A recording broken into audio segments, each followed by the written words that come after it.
Hey guys, welcome back to my channel. My name is Rachel. Thank you so much for joining me today. I am truly happy that you are here. Today I'm going to be showing you this plant shelf that is in my bedroom. This is a plant shelf that is in the darkest corner in my home. This corner it's great. Our bed is over here, and so it's a good corner for sleeping because it's so dark in this corner. But at the same time, I really wanted to have some plants over here because, of course, if you know my channel, I love to have plants everywhere in my home, but this dark corner has definitely been one that has been eluding me. And so I just want to show you my plant shelf as I am protecting my plants from pests. This is a time of year, and I've mentioned this before, but this is the time of year where you have a lot of bugs that are trying to hunker down. And so I just wanted to show you another thing that I do to protect my plants. I showed you before that I use this mixture right here, which includes cloves, bay leaves, and a bunch of different oils. I'll link this video below, but this right here is what I use to spray on my plants and wipe them down. But as far as keeping something on my plants that will prevent them from having any kind of a problem, I am going to be using this. This is Diatomaceous earth, and if you are familiar with this, you know that this is something that is a naturally sourced item, and what it does is it shreds anything that would be there. Like, it causes lots of like razor-like cuts and gets rid of any pests that would be on your plants that you're not seeing. And so if you look at the back, you'll see that you'll see some different bugs that it takes care of, but it takes care of a host of things. And so I like to put this onto my plants, but this is not a product that you want to inhale. And so what I do, of course, when I mix it, I'm going to use a mask, and I am going to make a little bit of a paste that I'm going to put on the backs of my plants, which is typically where the little buggies like to hide, but I am going to put it onto the backs of my plants. And some of them have it on the fronts because I put it into a spray container and I put it onto the fronts of my plants. It doesn't seem to be picking up. Oh yes, it's picking up. Do you see how these grooves all have white specks in it? That is the Diatomaceous earth, but because it was wet when it went on, it stays kind of, it just coats the plant and it just gets into the grooves. And I don't like to use this dry because I don't want this to just be in the air, because this is not good for your lungs. And so I put it on as a paste or I put it on wet, but it is not effective on your plants unless it's dry. So now that this is dry, this is going to be effective. But when I sprayed it on in the beginning, it was not effective because it was wet. But anyway, you can see even on the back of this leaf, do you see how it still has some of this residue? Now this was put on here, I want to say about 2 months ago, and it is still there. And I've washed this plant. I've rubbed it down with my spray. The spray does still have some in there, so of course it's redepositing. But even if I put this into the shower, it does still tend to stay on a little bit because the paste will just re-dry and it's just there. So be careful when you're putting it onto your plants, because it will, if you put too much of it on it, your whole plant will be white. I did that the last time because it was a bit of an overkill, but it was for a good reason. I just didn't want any bugs coming and nesting on my plants, so they're safe. Okay, so now I'm going to show you. First thing I'm going to do is put on my mask. Silica is the main thing that you want to keep away from with this Diatomaceous earth. You don't want it to affect you. So I'm going to mix this off camera because I have to put the mask on. I can't speak with that mask on because it makes me feel a little bit lightheaded. But I'm going to use this spoon and I'm going to fill it and put it into this cup. And then I'm going to mix it with water and create a little bit of a loose paste. So this is what it looks like. And this is how much I'm going to be using in my mixture. Add some water. You see how that came up?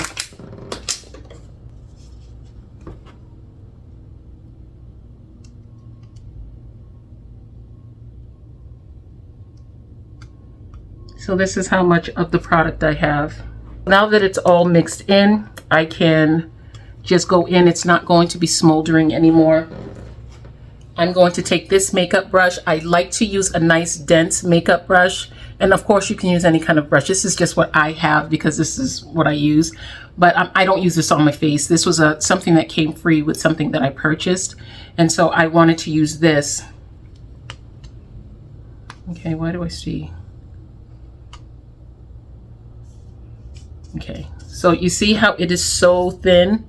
When it dries, it will be perfect. I'm going to start with this El Choco Red. Look at that new leaf. Oh my goodness, she's so pretty. And I'm just going to paint it right onto the back. I think I'm going to have to go down to the floor.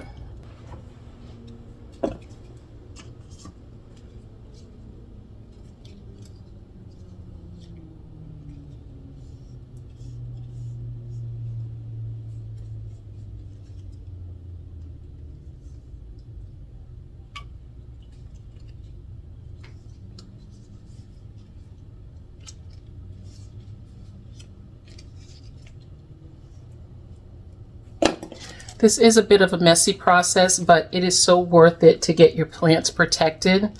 Now, this emergent leaf, I am trying not to do too much with it. Oh, look how pretty it is. But if all the rest of the leaves are covered, hopefully it will be protected. I just don't want to cause any problems with it. And I try to keep them out of the light once I put the treatment on it until it dries in. So hopefully this will be working. Look at that. It's already drying on my hands. You see how it dries? So even though it's super liquidy, it still is very effective. This was the money tree that I purchased from Aldi so long ago. And she has some leaves that are like, look, half moonish. Like this one down here. Look at that. Isn't that cute? She has lots of roots. It's going to be time for her to be repotted very soon. And she was one I think I mentioned in my living room tour that I ended up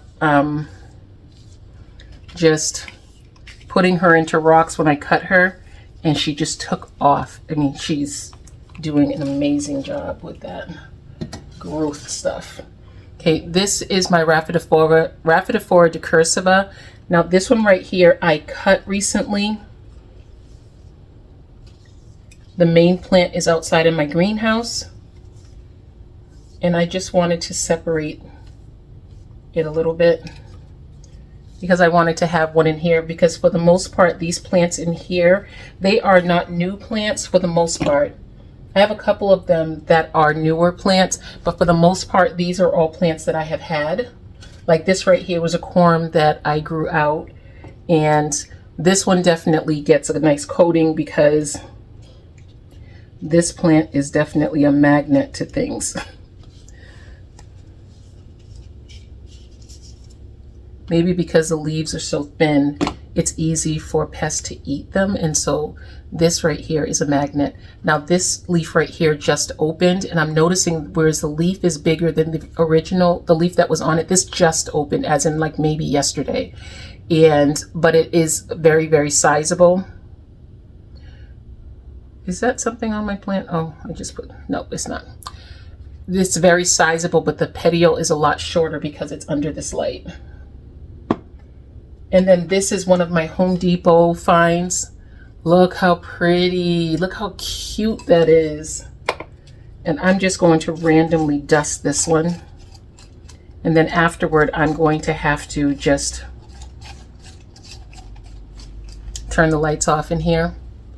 Now, I actually went through these shelves and checked for pests before I did this, because if there was something that had pests on it, I would want to wash these off before I did this. This is all simply preventative. This is not anything that is to get rid of anything. This is just preventative. In my opinion, when I look at my plants, I don't necessarily look to see bugs. I look to see the effects of bugs. So truth be told, if I suspect it, you've got bugs. Something I just can't see. She needs a repot. This is my Mame Silver. I completely overwatered this plant and she died back, and now she's coming back. Isn't she looking good? I'm so happy. Look at how this is drying on my hands. So that's what the back of your leaves will look like. Oh, I won't put that back up there right now.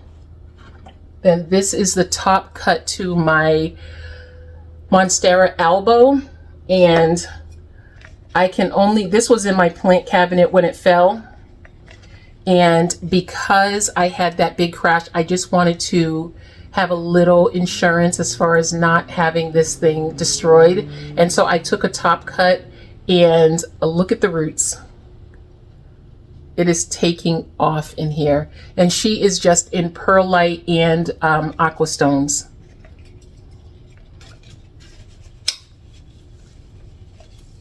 And I know that pond is more than just stones, but I add my own nourishment to my plants, and so I don't, and I guess I wanted to use pond. There was a place near me, Bark and Vine, that used to sell pond, but they said it's so difficult for them to get it in at a good price, and so they don't get it in. So that was that. I just looked for something I can get readily. Okay, this is a new plant. I went into Shakespeare's Garden and I was looking through their alocasia, and they had a pot with a whole bunch of Adora, and one of them looked like this. And so of course I bought it. Of course I bought it. Did I need another Adora in my life? No, but I couldn't leave this one behind. Hopefully she'll start to put off more leaves with variegation. Now this leaf is the leaf that came out before this little tiny one here. And so, but I know that with my Maui Splash, which is up here, they don't get their variegation until they've already been born and established. So maybe this one is the same, but they're definitely not the same variety. So yeah, I had to buy it. Had to buy it. This stuff is dripping on me and it's just so messy. Okay, what else will I paint with you? How about this poly? This is a poly that I grew from corm, and this definitely needs to be repotted because I see her roots actually coming through the top. So she needs to be repotted.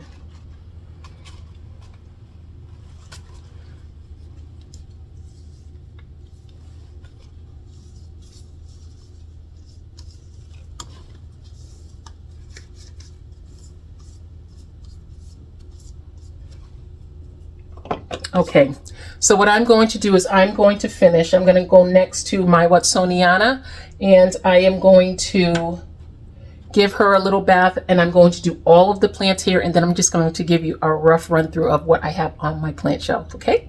So I'm back again. I'm not sure how long it's been, but it's been quite some time, enough time to give everything time to just dry down. I'm sorry, I'm just having some afternoon coffee. But I just wanted to show you what everything looks like when it's dried down, and to give a little bit of an update on exactly what happens if you have another treatment on your plant. Like I had cleaned my leaves with an oil, all of these leaves right here, because I clean my leaves all the time, and that will prevent this product from sticking on the front. It will have a measure of a residue, but it's not going to be as strong. Like this one right here had the oil treatment, and so you can just see that it just has one spot that stayed on a lot, whereas if you look at the back of the leaf, which is where I really wanted it, you see that it's completely covered. And that is going to stay like that. I'm going to continue to wipe down the fronts of the leaves so that they can look nice and pretty, but the backs of the leaves are going to stay like that. Now this one right here, this is the smaller of the two Radlux that I have up here, and this one I've completely coated front and back. This I will be spraying down and wiping down with my oil solution, and it's not an oily solution as much. It's not, how do I explain it? Because I don't use neem oil on my plants all the time as much as the spray that I use has cedar oil in it. And that is something that will get rid of pest right away. It kills pest right away. So whereas this right here is a process that gets rid of the pest so that they don't set up camp, the neem oil, if I spray it onto the leaves and there's just something that I didn't see, not the neem oil, the cedar oil, it will actually get rid of the pest. And so that is what I usually use on a regular basis. When I just go through my plants, I'm watering them, looking at them, I just spray them down and I just wipe them off. Cedar oil will burn your plant leaves if you concentrate, if you put too much of it into your mixture. But this is what this one looks like. It didn't have any of that on there. And then the backs of the leaves, again, are just completely coated. Okay, let's see, anything else? I see another one that took a heavy hit with this, in that this one right here, I kind of just dabbed it on. And so you see it has a heavy coating. And this, again, once I wash this, I'm going to wash this when I water it next. It'll just be rinsed off. A lot of it will be rinsed off. It won't come off completely. This actually takes some doing to take it off of the plant. So once you put it on, you don't have to reapply it and reapply it and reapply it, because it will stay on for a good long time. Now this one right here, you can see that the coating is heavy. And I'm okay with that with this one, because this tends to be a pest magnet for me in my house, which is why I ended up cutting it back in the beginning, because it was always getting pest. Look at this cute little new burst of leaves coming out. Isn't that beautiful? Oh my goodness, I love it. Okay, so now I'm just going to show you all of the plants I have over here. Now that you see how the treatment, you'll see more of the treatment on the different plants. Over here, this is my Maui Splash. One of my Maui Splash, should I say. And you can see the treatment on this one. Now, originally I had it in a different location and it was not receiving enough light, and so it started to droop, and I put it over here and now it's really happy. And these lights right here are actually not grow lights, they are shop lights, and I purchased them in Home Depot. This is a Borneensis alocasia. This is just one of the corms that I'm growing out. Now this one is growing in water, and I want to see if I can grow it in water all the time. I have a couple that are in the lower shelf that are in stones. They're all doing just fine, but I just want to I want to be able to grow alocasia in water. It'll just be so much easier. My coffee is so delicious, guys. I can barely put it down. Okay. These trays that I have underneath my plants are from the Dollar Tree, and I love them because they're clear, and I also love them because I can put water in them and it doesn't look as if I have trays of water. But this is a newer plant that I purchased. This I got from Lowe's. They had a 75% off sale on some of their succulents, and this is one that I have wanted for so very long. I think this plant is beautiful. She is so thick and yummy. I love this plant. Look at that. Look at her rippled edges. I just love everything about her. I really do, and I cannot believe, I think I paid $1.25 for this plant with the discount. This is the plant that I showed you in the beginning, and I think most of these plants are in semi-hydro, most of them. But this is my SP Columbia. This is one of them. I have quite a few of those, and I just wanted to see how some of these plants would grow in this controlled space. These are plants pretty much that just make me happy, and I wanted to try in this space. I didn't want any stressful plants, and so I just have plants that make me happy here. And one of the plants that I love, love, love is the Alocasia Black Velvet. Oh, I just dumped her stones out. This Black Velvet is so perfect. She's so perfect.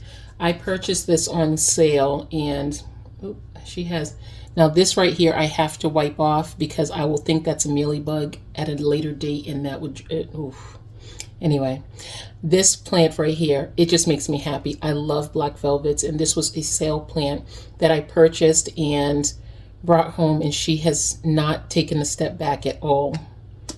Oh, I just love this plant. And she is growing in soil. I did not take her out of the soil that she came in. I simply went through the soil, pulled it out, put a little bit of additives in it, and I put it back into the same pot. Back here, this is the Mame Silver that I showed you already. And then this is a cutting from my Florida Green. Okay, is this cute or what? Okay, I will think this is a mealybug, and that'll be a problem. I love the way this looks so much. It has a new baby coming in over there. I just love it. And her water is a little brown because she has a little bit of vitamin water that she's sitting in. Then back here, this is one that had to get heavily coated because this is a lowrider, and lowriders are pest prone inside. When they're outside, it's not so bad, but when they're inside, they are definitely big pest magnets. So she has this treatment all down her stems, everything, because in my opinion, I just try to stay ahead of the pest on this plant. Again, you've already seen this one right here, this Red Lux. And then behind her is my peperomia, my variegated peperomia. And she is not one that tends to have problems, but I just don't want her to have any. It just seems like this would be a plant that would be so succulent that pests would be trying to get to it. But as it stands, she's been great. Okay, now going down just a little bit. Let's go down. Okay, now going down a shelf, I've already showed you my Monstera Albo, and this was the one that I got in the trade. This is the top cut. The plant has grown significantly, but this is the top cut. It doesn't have any fenestrated leaves, and I love fenestrated leaves, and I look forward to this one developing those leaves, but I will say these leaves, the way they are in the juvenile form, I love it so much. Behind her, I have my Syngonium albo. Now, this is a plant I've shown you before. I have so many cuttings of it because I purchased this as a reverted clipping for $5. And every time I put out a variegated leaf, I just cut it and put it into another container so that it can grow out. The last leaf is completely variegated, but I am so happy with this plant, especially since it was a $5 purchase when this plant was extremely expensive. Now here is the Polly that I ended up showing you before when I was painting the leaves. She's so beautiful. I love Pollys. I'm so happy I finally have a knack with them so that I can keep them alive and doing well. She has 3 leaves. This was a plant that in the past I over somethinged, and now she's back, so she's putting out leaves. So I have more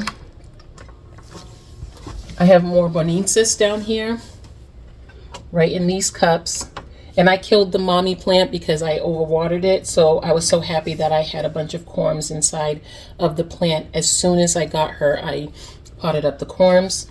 I mean, she was kind of doomed from the beginning because she had terrible roots, and I didn't cut the roots off when I got her. I just tried to revive her by watering her, but she definitely had dry rot, so she went down very quickly. Here is another corm from an Alocasia Maui Splash, and she looks super cute. Look at her outfit. She is so cute. And then back here, I've already showed you that one right there with the variegation that I got from the plant nursery. And here is the Watsoniana. All you have to do is look at that plant wrong and it will start drooping and try to die off. Just look at it wrong. Anyway, and let's see, what else didn't I show you over here? I've already showed you this one right here. This is the Micholitziana, and this is one of my El Choco Reds. This is one of the babies that was in the plant, that was in the pot. And let's see what else. Oh, I recorded a video where I purchased another Thai constellation. They have them right now in Big Y. I see people finding them all over the place. Big Y has Thai constellations for $19.99. They are starter plants. Some of them are more mature than this one. But again, I really like these juvenile leaves, and so I chose one with larger juvenile leaves. And she has a beautiful a beautiful new leaf coming in. And I have her in my stone mixture. And these are literally stones and perlite and just a little bit of leca. But I don't use, I don't know. I would love to use pond, but it is so hard to come by. And so I just use stones. I use perlite. I use leca. And I just use my, and I just put the nourishing water into it. And it seems to be doing just fine. This plant I have had for about 2 weeks now, and she is doing so well. As soon as I brought her home, I put her right into this mixture because I want to see her roots. So she's just in a clear glass vessel, and she has no drainage. I don't top her off and let her have a reservoir. She just gets a little bit of water. She absorbs it. As long as there is condensation on the glass on the inside, I do not water her again. If there's anything I've learned from Mr. Robert A. Keyboards is that monstera get watered too much, and so I'm not going to overwater this beauty. Below that, I have the Chantieri, Alocasia Chantieri. This one right here has been growing out in my greenhouse, but then I decided I wanted to have one in here, and so I just brought this one in. I killed my original plant, overwatering, of course, but I had a bunch of babies that I had growing in one of my prop boxes, and when I saw that some of them were Chantieri, I was so happy. And so this is just one of them that I'm growing, and then I believe I have 2 more, and they are both in my greenhouse. No, that's not true. One is in my greenhouse, one is downstairs in my closet.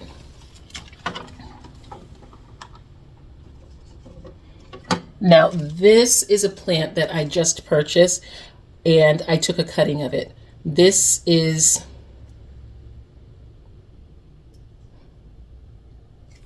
going to be on the screen. They are on my front porch, the big plants. They were $5 because they were 75% off. They are nice, big, beautiful plants, and I just cut one. I wanted a splash of color to put over here, and I thought this would be a really nice one. And so I decided I would just put it into a glass of water and just see how things go as far as letting it grow out in here. And then in the springtime, I'll put it outside. Here is another plant that was outside in my greenhouse that I decided I would bring in here. It does have some fertilizer burn on it, but it's still doing really well. This is my Lodobachiana. Not Lodobachiana, this is my Longiloba. This was a plant that I actually had a corm that was growing, and I was going to use it in a trade, and I wasn't able to trade it because we just couldn't meet up our schedules. And so she's just been growing and growing and growing, and now I love her so much. I love her 3 leaves. I believe she is dormant. She has not put out a leaf in a very long time, but she's still happy and strong. So I'm just going to keep her nice and warm and happy. Now, this is a plant that I've had for, I will say, going on 3 years. This is a silver sword.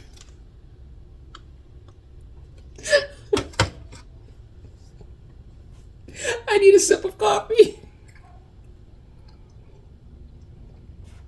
This is a silver sword, philodendron silver sword. Yes, these are supposed to be huge. This is the only way I've been able to grow this plant. I've put it on a stake. I've put it everywhere. I am just so happy that this plant is not dead. When I got it, the leaves were much bigger, but this is the way that this plant grows. This is just it. There's nothing else that happens with it. And so I just have to be content with what it has. And that's just that. She's alive. She was outside from the springtime, and then early fall, I brought her back inside. And this is the best that she could give me. And so I'm going to accept her best with me as her mama. And then this leaf fell off of one of my plants, and so I just put it in here. That's a peperomia, so it should root.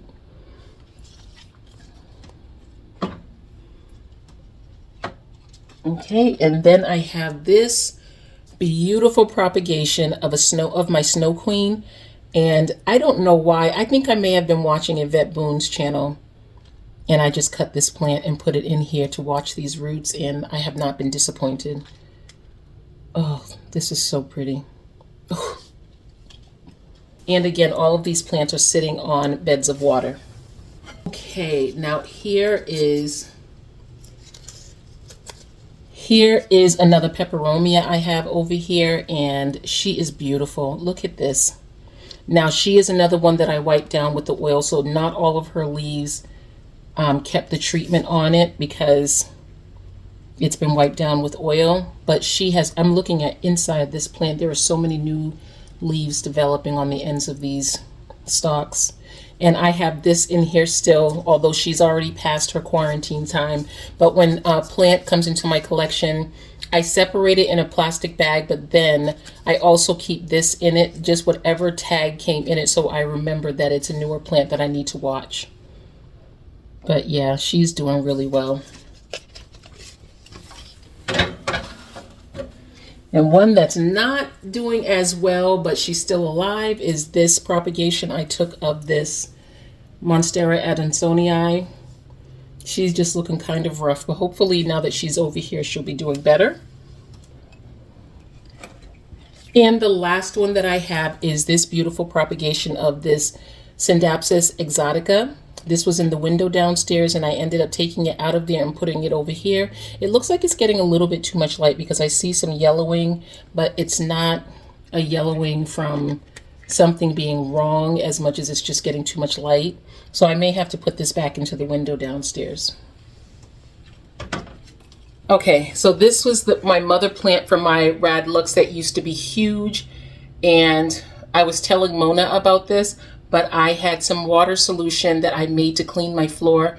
And you guys know that I have new kittens, and I didn't want to use anything that was going to be too harsh. And so I had a clear container, a clear mixture that I was using to clean my floor, and I ended up watering my plant with it.